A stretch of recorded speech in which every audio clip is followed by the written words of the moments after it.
There are insects in every country, all over the world. We are going to read this book together, and it's called Insect Detective. It's by Stephen Vogt, and it's illustrated by Charlotte Vogt. So it's a husband and wife. He wrote the words, she did the pictures. So there are insects everywhere, especially when spring starts.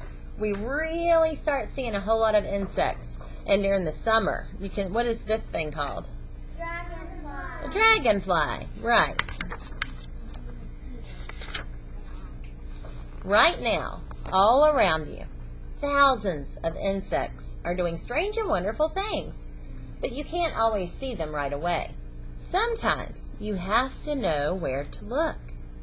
There are more insects living in the world than all the other animals put together. About 200 million insects for every single person. So once you learn not to be scared of them, they're really cool to watch. What do you need, honey? And they make the world pretty. Uh-huh.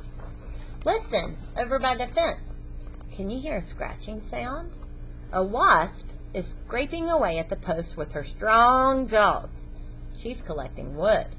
She mixes it into a soft pulp in her mouth. When she has enough, she'll help the other wasps build a nest out of paper. So this is a giant wasp nest. So they collect different kinds of woods a lot of the time, and it makes their nest look stripy, just like the insects that made them. Not all kinds of wasps live together, but many of them do. So insects that live together are called social insects. Ants always live together. They usually make their nests underground.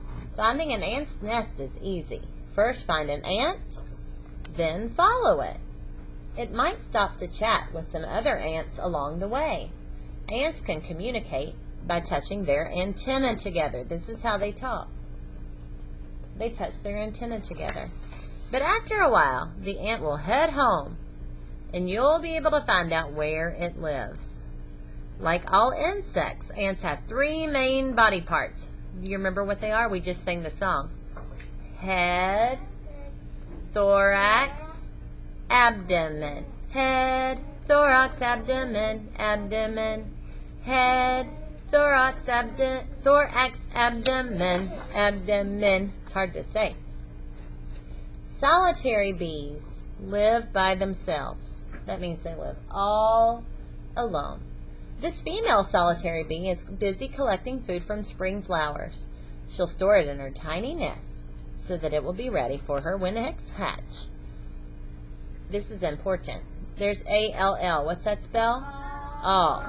All insects start life as eggs.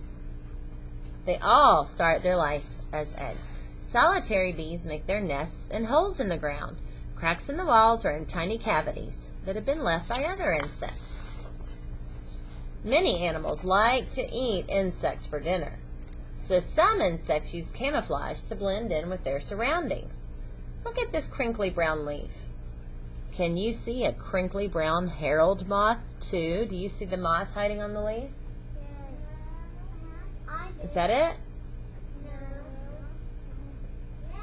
Yes. They're camouflaged to protect them. They often rest in trees during the day so that birds won't see them. Insects have other ways of hiding too. See the squiggly lines on the leaves? Yeah. They were made by a leaf miner caterpillar. The leaf miner protects itself by living between the top and bottom layers of leaves, a bit like hiding in a sandwich or hiding in your bed between your sheet and your blanket. That's what that little caterpillar does. It hides inside of the leaf. Yes. I saw you. I didn't want to touch you. That's why.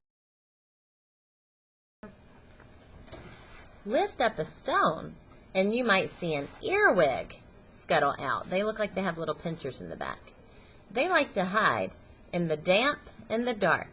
The pinchers on the tips of their abdomens make them look kind of scary, but don't worry, they're completely harmless. So it looks like they have pinchers, but they won't hurt you. Female earwigs are very good mothers. They work hard to keep their eggs clean, turning and washing them regularly. When the young hatch, their mothers bring them food until they're old enough to look after themselves.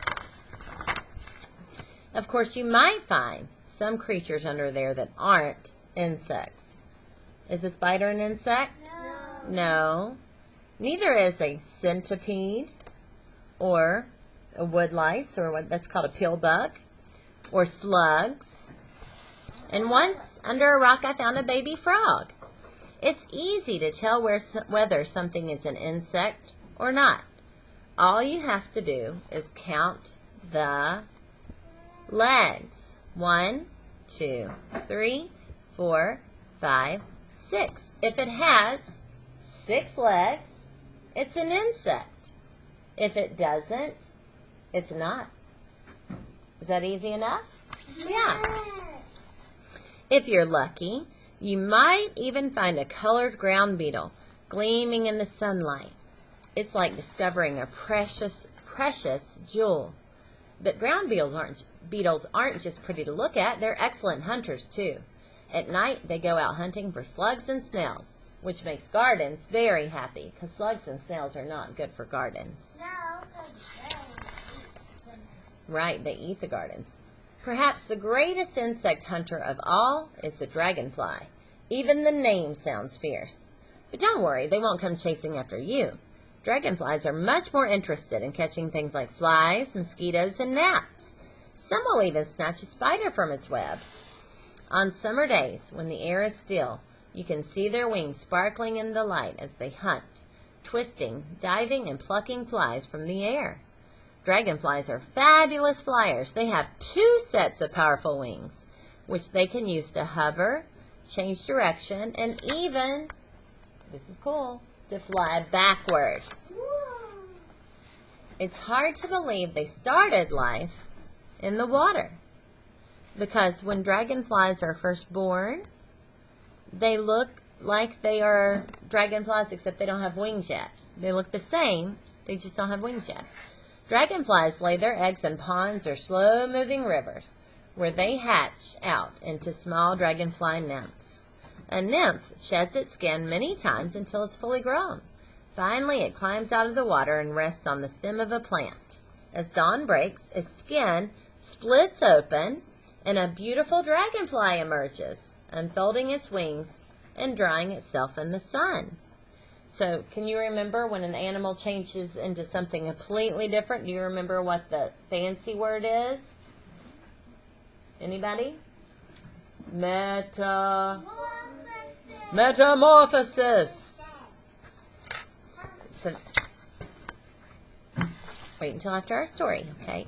Sometimes, when you think about these strange and wonderful things, moths hiding, ants talking, dragonflies changing, it's hard to believe they could really be true.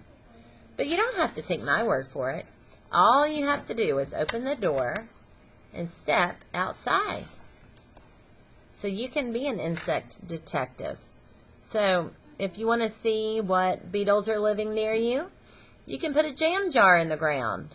And any beetles that are walking during the night will fall in. You just want to make sure to let them go, right? Moss will come out if the light is on outside in the dark. You can make places for little solitary bees to live. And so there's all kinds of different things that you can do. I hope you liked that story. Did you learn a lot about insects? Good.